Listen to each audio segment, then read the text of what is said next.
Hello friends, welcome to my channel study blogs with Shivendra. आज हम लोग यूपीजे 2022 के नए सिलेबस के बारे में बात करेंगे। इस समय वर्तमान में जो यूपीजे का सिलेबस है उसमें काफ़ी कुछ हद तक चेंजेस किए गए हैं। उन्हीं के विषय में आज हम लोग बात करेंगे। क्या क्या बात करने हैं हमको इस वीडियो में। पहली चीज़ तो हम ये देखेंगे कि जो लैंग्वेज का पेपर है हिंदी और इंग्लिश कर दिया गया है, 2 पेपर किए गए, उसमें क्या चेंजेस किए गए हैं, कितने कितने नंबर के रखे गए हैं, इसकी बात करेंगे। दूसरी चीज़ हम लोकल लॉ की बात करेंगे कि लोकल लॉ में क्या चेंजेस किए गए हैं, किस एक्ट को हटाया गया है और किस एक्ट को लाया गया है, इसके विषय में बात करेंगे। रिजर्वेशन की बात करेंगे कि कितना रिजर्वेशन रखा गया है। और नेक्स्ट हम ये बात करेंगे कि यूपीजे की जो वैकेंसी है कब तक आने की संभावनाएं हैं इसकी। ठीक है, तो ये इन सब चीज़ों की चर्चा हम इसमें करेंगे। चलिए शुरू करते हैं अपने वीडियो को। पहली चीज़ हम बात करते हैं, देखिए पहले क्या है, टोटल हमारे पहले आप ये जान लीजिए कि पहले पेपर जो हुआ करते थे 6 पेपर हुआ करते थे आपके। एक तो जीएस का होता है पहला, मेंस की बात मैं कर रहा हूँ, ध्यान रखिएगा ये सभी चीज़ें मैं मेंस की बात कर रहा हूँ। जीएस हुआ करता था, दूसरा इंग्लिश का पेपर हुआ करता था, तीसरा, चौथा, पांचवा, ये 3 लॉ से संबंधित हुआ करते थे। लास्ट पेपर जो 5वां था वो लोकल लॉ और आईपीसी उसमें समाहित थे। ठीक, ये 5 हुआ करते थे। बट इस समय वर्तमान स्थिति में इन सभी चीज़ों में चेंजेस कर दिए गए। कुछ जगह, सब में एक्ट में तो नहीं, मगर कुछ जगह चेंजेस किए गए हैं। कहाँ किए गए हैं उसकी चर्चा हम लोग करेंगे। देखिए पहली चीज़ देखते हैं हम लोग, जो लैंग्वेज का पेपर है जीएस में देखिए कोई छेड़खानी नहीं की गई। जीएस जैसे आपका था वैसे ही है, अर्थात कि फर्स्ट पेपर जीएस जो 200 नंबर का था वो वैसे ही है। सेकंड पेपर अब आपका इंग्लिश रहेगा, ध्यान रहे इंग्लिश रहेगा। पहले आप क्या इंग्लिश पढ़ते थे उसको देख लेते हैं। देखिए पहले जो आप पढ़ते थे यहाँ पर इंग्लिश, ये देखिए ये पहले आप पढ़ते थे। पहले क्या था ये ध्यान दीजिए, पहले हम ऐसे पढ़ते थे, प्रेसी था, हिंदी टू इंग्लिश ट्रांसलेशन था और इंग्लिश टू हिंदी ट्रांसलेशन था। ऐसे आपका 60 नंबर्स का था, प्रेसी जो था वो भी 60 नंबर का था, Hindi to English translation 40 number का था और इंग्लिश टू हिंदी ये भी 40 नंबर का था।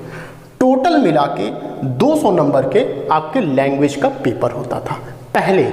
ये पहले की मैं बात कर रहा हूँ। अब वर्तमान में क्या हालत है, वर्तमान में अब इसमें चेंजेस किए गए हैं। अब वर्तमान में लैंग्वेज के 2 पेपर होंगे, एक इंग्लिश होगा और दूसरा हिंदी होगा। इंग्लिश में क्या आएगा और हिंदी में क्या आएगा इसको हम देखते हैं। अब देखिए यहाँ हमने वर्तमान में लिखा है, ये पहले की बात हो गई, यहाँ तक ये पहले की बात हो गई। अब वर्तमान में क्या है, वर्तमान में ये इंग्लिश है। इंग्लिश में क्या है, ऐसे रखा गया है, यही ऐसे हम पढ़ते हैं। प्रेसी रखी गई है, ये प्रेसी थी, ठीक है, ये प्रेसी थी। सेम यहाँ ऐसे हमने पढ़ा, ऐसे लिया, प्रेसी लिया, ठीक है। हिंदी टू इंग्लिश लिया, यहाँ भी हिंदी टू इंग्लिश थी। चेंजेस कहाँ हुए, अब यहाँ इंग्लिश टू हिंदी थी पहले, यहाँ नहीं है, इसको यहाँ से हटा दिया गया, ये हटा दिया गया। इंग्लिश में ध्यान रखिएगा, पेपर देखिएगा अपना। ऐसे आपका यहाँ 60 नंबर का था, यहाँ 50 नंबर का कर दिया गया। प्रेसी 60 नंबर की थी, यहाँ 30 नंबर की कर दी गई। हिंदी टू इंग्लिश जो ट्रांसलेशन आपका था ये 40 नंबर का था, यहाँ 20 नंबर कर दिया गया। अब जो इंग्लिश है ये 100 नंबर की हो गई, पहले 200 नंबर की हुआ करती थी। ध्यान रखिए, ऐसे आएगा, 3 चीज़ें इंग्लिश में अब आपको पढ़नी है। पहली ऐसे, दूसरी प्रेसी, तीसरी हिंदी टू इंग्लिश ट्रांसलेशन पढ़ना है। ऐसे 50, प्रेसी 30, हिंदी टू इंग्लिश ट्रांसलेशन 20, तो टोटल मिला के 100 नंबर का आपका इंग्लिश का पेपर होगा। पहला हमने क्या पेपर पढ़ा, पहला हम जीएस देख लेते हैं। जीएस हमने देखा। दूसरा पेपर क्या हो गया, इंग्लिश हो गया। धीमे धीमे चलते रहिए, समझते रहिए बारीकियों को। दूसरा इंग्लिश हो गया। तीसरा क्या है, अब हिंदी की बारी आएगी। अब पेपर वो तीसरा कहलाएगा। हिंदी अपने आप में एक पेपर होगा, ध्यान रखिएगा, इंग्लिश में ही नहीं आएगा, अब वो पेपर होगा, अलग से पेपर होगा इसका। तो हिंदी में क्या है, वही सेम चीज़ पढ़नी है जो इंग्लिश में पढ़नी है। ऐसे यहाँ भी है, ऐसे यहाँ भी पढ़नी है हमें। ये नई चीज़ आई है यहाँ, ये नई चीज़ आई हिंदी में टोटल। प्रेसी यहाँ भी है, प्रेसी यहाँ भी पढ़नी है हिंदी में। हिंदी टू इंग्लिश ट्रांसलेशन है यहाँ पर, यहाँ क्या कर दिया गया, इंग्लिश टू हिंदी किया गया। जो पुरानी वाली इंग्लिश का हमारा लैंग्वेज का पेपर था, ये जो था इंग्लिश टू हिंदी वाला, यही उठा के अब हिंदी में कर दिया गया है। ठीक है, तो ये तीन चीज़ें आपको इसमें भी पढ़नी है। ऐसे 50 मार्क्स का, precis 30 marks, English to Hindi translation जो है वो 20 मार्क्स का, तो टोटल 100 मार्क्स का हिंदी हो जाएगा। ठीक है, हिंदी में यही दो चीज़ नहीं की गई, एक तो ऐसे ला दिया गया, एक प्रेसी ला दी गई, पहले नहीं था। तो 50 और 30 का ये फ़ायदा आपको मिल जाएगा, यहाँ पे नई चीज़ें ऐड की गई हैं। अब देखिए, पहला हमने कहा पेपर जीएस हो गया, सेकंड पेपर आपका इंग्लिश हो गया, थर्ड पेपर अब हिंदी हो गया, तो 3 पेपर हो गए अब इस समय। जीएस पहला, दूसरा आपका इंग्लिश, तीसरा आपका हिंदी। तो ये 3 चीज़ें सेम जैसे इंग्लिश में रहेंगे पेपर, वही चीज़ हिंदी में भी रहेंगे। यहाँ हिंदी टू इंग्लिश ट्रांसलेशन हो जाएगा, यहाँ इंग्लिश टू हिंदी ट्रांसलेशन हो जाएगा। ठीक है, ऐसे जो आएगा आपको हिंदी में लिखने के लिए आएगा, प्रेसी जो आएगी वो हिंदी में आएगी लिखने के लिए, और इंग्लिश टू हिंदी आपका ट्रांसलेशन करना होगा। तो ये चीज़ें आपकी तीसरे नंबर पे हो गई, तीसरा पेपर हो गया। ठीक, अब चौथा पेपर हमारा क्या है, देखिए यहाँ ध्यान दीजिएगा। पहला हमने क्या कहा, ये पहला नंबर हो गया, पहला पेपर। इंग्लिश दूसरा पेपर, हिंदी तीसरा पेपर। ठीक, अब चौथा पेपर सब्सटेंटिव लॉ हो जाएगा। पहले क्या हुआ करता था, सब्सटेंटिव लॉ तीसरा पेपर कहलाता था, ध्यान रखिएगा, सब्सटेंटिव लॉ तीसरा पेपर कहलाता था, अब वो चौथा पेपर होगा। प्रोसीजर एंड एविडेंस ये 5वां पेपर हो जाएगा। पहले ये चौथा पेपर हुआ करता था, चौथा पेपर हुआ करता था प्रोसीजर एंड एविडेंस वाला।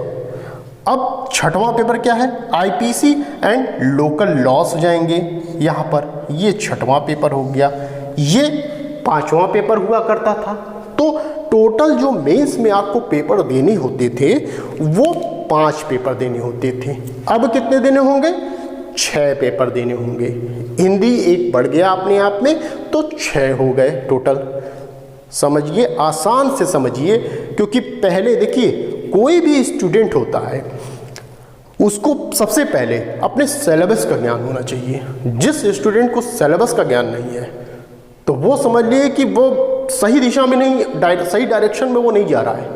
क्योंकि सबसे पहले आपको सिलेबस का ज्ञान होना चाहिए कि क्या पूछा जाएगा, हमारा क्या सिलेबस है, हम जो पढ़ने जा रहे हैं उसका आखिर सिलेबस क्या है, ये नॉलेज होना चाहिए उसको। तो ये आसान भाषा में मैं आपको बताता जा रहा हूँ। यदि कोई प्रॉब्लम होगी तो आप हमें कमेंट के माध्यम से पूछ सकते हैं कि इसमें क्या होना चाहिए, या मुझे ये चीज़ नहीं समझ में आई। ठीक है, तो हमने बताया जीएस पहला, दूसरा इंग्लिश, तीसरा हिंदी, सब्सटेंटिव चौथा, प्रोसीजर एंड एविडेंस 5वां, आईपीसी एंड लोकल लॉ 6वां पेपर। 6 पेपर पहले क्या हुआ करता था, पहले जीएस हुआ करता था और दूसरे दिन आपका क्या हुआ था, लैंग्वेज और सब्सटेंटिव लॉ होता था। अब हमें लगता है कि अब जब नया कोई अपडेट आएगा तो उसमें हो सकता है कि अब पहले ही दिन फर्स्ट मीटिंग में जैसे कि जीएस हो जाए और सेकंड मीटिंग में इंग्लिश रखा जा सकता है, फिर नेक्स्ट डे आपका हो सकता है कि हिंदी रखा जाए और सब्सटेंटिव लॉ रखा जाए, और तीसरे दिन हो सकता है कि प्रोसीजर एंड एविडेंस रखा जाए और आईपीसी लोकल लॉ। मतलब 3 दिन में आपका पेपर हो सकता है मेंस का ख़त्म कर दिया जाए। पहले क्या होता, एक दिन गैप मिलता था, सेकेंड वाला गैप मिलता था कि जैसे ये जीएस था तो सेकेंड वाले में गैप मिल जाता था। तो अब ऐसा नहीं होगा। ठीक है, जो अब जैसा भी होगा वो बात की बात है, जैसा भी करेंगे। पढ़ना आपको है, ये 6 पेपर हैं, ये आप ये जानते रहिए। ठीक, तो ये 6 पेपर हैं आपके। अब देखिए, जो सबसे बड़ी बात है, नोट करने वाली बात है, ये ध्यान रखिएगा यहाँ पर। अब जो छठवां पेपर है हमारा आईपीसी और लोकल लॉ। लोकल लॉ में पहले हम कितने पेपर पढ़ते थे? पहले 6 पेपर पढ़ते थे। समझिएगा ध्यान से, लोकल लॉ में पहले हम 6 पेपर पढ़ा करते थे। अब कितना पढ़ेंगे? अब 5 पेपर पढ़ेंगे। पहले ये समझ लीजिए, पहले 6 हुआ करते थे पेपर लोकल लॉ में, अब 5 पेपर हुआ करेंगे। एक पेपर को हटा दिया गया है लोकल लॉ से और उसकी जगह नया एक्ट लाया गया है। ठीक है, क्या हटाया गया? छठवें पेपर की मैं बात कर रहा हूं, ये ध्यान रखिएगा। यहां इसकी चर्चा मैं कर रहा हूं छठवें पेपर की।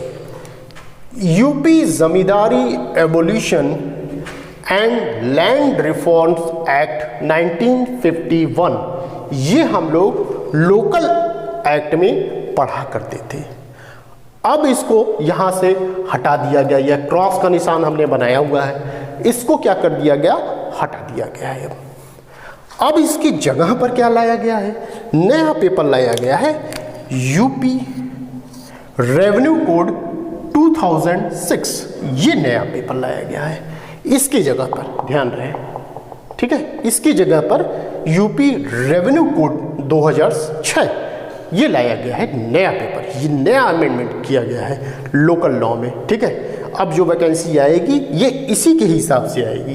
अब आपको ये नहीं पढ़ना होगा, अब ये पढ़ना होगा। 2022 में जो वैकेंसी आएगी, ध्यान रहे, ये नहीं पढ़ना है, ये पढ़ना है यूपी रेवेन्यू कोड 2006, अब ये पढ़ना है।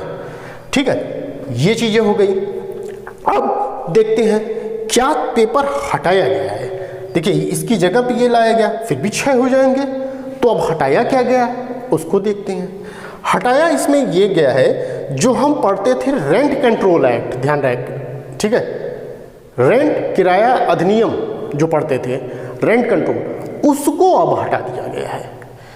जो 6 पेपर हुआ करते थे लोकल लॉ में, अब 5 पेपर हैं। जो एक पेपर है आपका rent control act local law में, उसको हटा दिया गया है। हटाने के बाद अब कितने पेपर बचे? 5 पेपर बचे हैं। तो 5 एक्ट को आप पढ़ना है। कौन कौन से हैं इनको देख लेते हैं। UP revenue code, municipalities, panchayat, consolidation, planning and development, ये 5 आपको अब पढ़ने होंगे। रेंट कंट्रोल अब नहीं पढ़ना है, ये ध्यान रखिएगा। ऐसा ना हो कि आप रेंट कंट्रोल पढ़ना शुरू कर दें, नोट्स बनाना शुरू, नहीं, अब नहीं करना है ये सब चीज़ें। रेंट कंट्रोल हटा दीजिए, कुछ भार आपका कम हो गया, बट एक भार और चढ़ गया आपके ऊपर। क्या? यूपी रेवेन्यू कोड नया आपको पढ़ना है। कोई बात नहीं, पढ़िए, उसमें टाइम है, पढ़ते रहिए।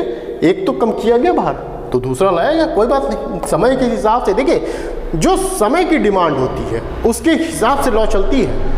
आज हमारी डिमांड क्या है, आज लॉ क्या डिमांड है, उस हिसाब से विधि बनती है। ऐसा नहीं है कि जो विधि बन चुकी है वो विधि हमेशा के लिए लागू रहेगी। उस विधि में अमेंडमेंट किया जाता है। क्यों? क्योंकि वह समय की मांग होती है, इसलिए उस विधि में अमेंडमेंट किया जाता है।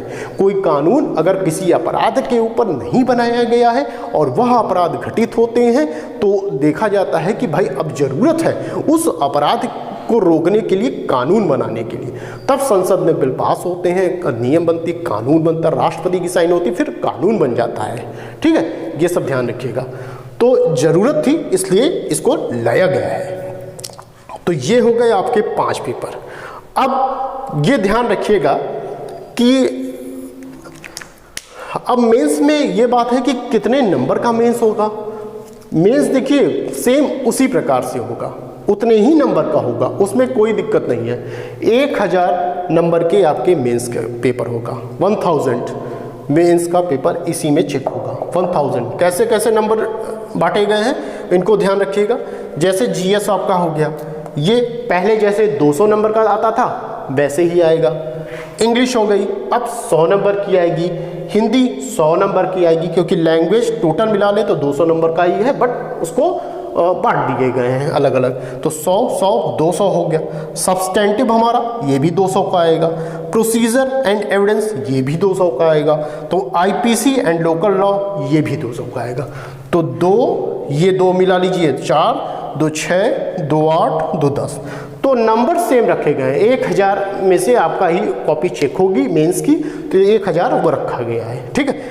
अब बात यहाँ आएगी, देखिए आईपीसी में 50 नंबर का पूछा जाता है क्वेश्चन मेंस में, वो वैसे ही रखा गया है जैसे पहले था।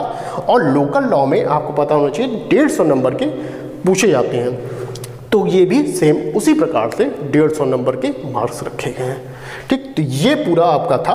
और 100 नंबर का जो इंटरव्यू है ये 100 ही रहेगा, इंटरव्यू में भी कोई छेड़खानी नहीं की गई।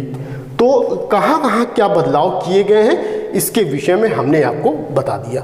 रही बात रिजर्वेशन की, तो देखिए 4% जो है रिजर्वेशन विकलांगजन या हैंडीकैप्ड लोगों के लिए किया गया है प्रावधान, ठीक है। कितना? 4%। इसके विषय में हमने यूपी एपीओ का जब बताया था तो उसमें भी हमने आपको ये चीज़ें बताई हुई थी। और लास्ट चीज़ देखिए, अब रही बात कि वैकेंसी कब तक आएगी, तो देखिए एक अनुमान है कि शायद आ सकती है, एकदम एग्जैक्ट ये नहीं है कि भाई जो मैं बताने जा रहा हूँ कि यहाँ आनी ही है, नहीं ऐसा नहीं। एक अनुमान है कि हाँ शायद आ सकती है उस डेट को। तो लगभग जहाँ तक है उम्मीद है कि वह वैकेंसी जो जे की है वह जुलाई तक आने की संभावना है। जून लास्ट या जुलाई तक आने की प्रबल संभावनाएं हैं। आ जाती है तो भी अच्छा, नहीं आती है तो आपको टाइम मिलेगा, तो आप उस टाइम का सदुपयोग करिए, ठीक है, उसका यूज़ करिए। नया सिलेबस आया है, कई बार सिर्फ आप पेपर पे मत लग जाइए, पहले सिलेबस देखिए, पहले सिलेबस पढ़िए, क्या आया है, क्या पूछा गया है, A4 पे बनाइए, पूरा लिखिए और उसको चस्पा दीजिए कहीं। जहाँ आप पढ़ने बैठे हैं वो सिलेबस आपके सामने होना चाहिए कि हमें क्या पढ़ना है, वो बार बार आपकी नज़र के सामने आएगा कि हाँ ये पढ़ना है, ये पढ़ना है, ये फोकस करेगा आपको कि हाँ ये पढ़ना है। उसी में से लाइट निकलेगी, जो आप सिलेबस चिपकाए रहेंगे उसी में से लाइट निकलेगी। हाँ वो बताएगा आपको कि भाई ये बैठिए, ये पढ़ना है, आपने ये नहीं पढ़ा है, ये पढ़िए। तो ये चीज़ें आपकी सिलेबस में रहेंगी। ये बनाइए सिलेबस और उसको चस्पाइए कि ये चीज़ें पढ़ना है। उसी हिसाब से अपनी रणनीति तैयार करिए कि हमें कैसे क्या चीज़ें करनी है, ठीक है। और जोर इस पे भी दीजिए, यूपी रेवेन्यू कोड पे दीजिए क्योंकि ये नया है आपके लिए। इसका नोट्स बनाइए, हाँ सब चीज़ काम करिए इस पे, ठीक है। तो आराम से पढ़िए और कोई भी अब अलग न्यूज़ मिलती है, नई कोई न्यूज़, तो मैं आपको बताऊंगा। और साथ ही साथ एक चीज़ और मैं आपको बता दूं कि जो यूपी एपीओ की वैकेंसी तो आ गई है, एग्ज़ाम भी उसके जल्द ही हो जाएंगे, जो भी 1.5 महीने लग जाएं, हाँ। तो उसको ध्यान में देखते हुए मैं आपको यूपी एपीओ का प्री का जो मैटर वो पढ़ाऊंगा, एपीओ का बताऊंगा कि क्या क्या प्री में पढ़ने हैं, और उसके साथ साथ मैं आपको सॉल्व भी कराऊंगा, जो क्वेश्चन बैंक है सॉल्व कराऊंगा, ठीक है। साथ ही साथ अगर आप मेरे चलते हैं तो आप पक्का यकीन मानिए कि आपकी सफलता आपके साथ है, ठीक है। चलिए तो बस आज के लिए इतना ही, फिर मिलते हैं नेक्स्ट वीडियो में। Thank you.